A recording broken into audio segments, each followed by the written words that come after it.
we can say in the past week, the Syrian regime has achieved major progress on the ground. According to the Syrian Observatory for Human Rights, the Syrian regime has managed to recapture a wide swath of land extending from Tadmor east to As-Sukhna, and also the regime has retaken major parts of the strategic highway from Deir Ezzor to Al-Mayadin, close to the borders with Iraq. Recently, as you've said, the regime has retaken one of the richest oil fields, the biggest oil field, at Taim, in the province of Deir Ezzor, a step that is perceived by the regime itself and many observers as a major triumph on the ground. Now, the SDF, backed by the US, have just launched a fresh offensive against Daesh in Deir Ezzor. What more can you tell us?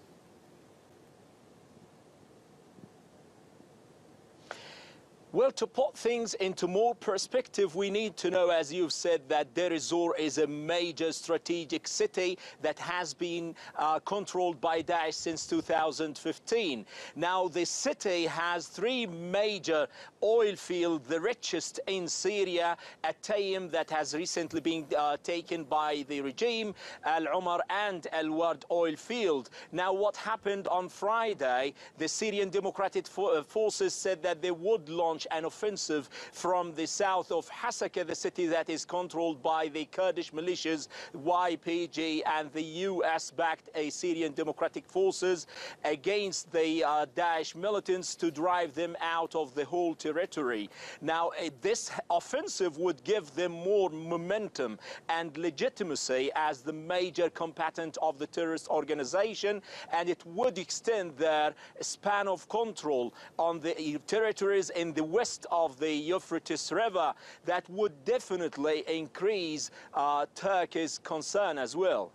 Ahmed, can you just give us a sense as to how intense the fighting has been over the years and the impact this has had on civilians?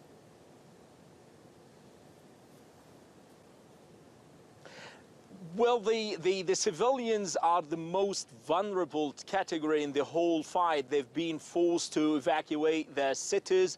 Hundreds of thousands are internally displaced, and they need to flee the areas where the fight is going. They're either trapped in the territories controlled by Daesh, and whenever they flee, they do not find the shelter. So they're the ones who mainly suffer, and they were asking for corridors, safe corridors, to leave the cities in order to find other places to settle in till this conflict is resolved.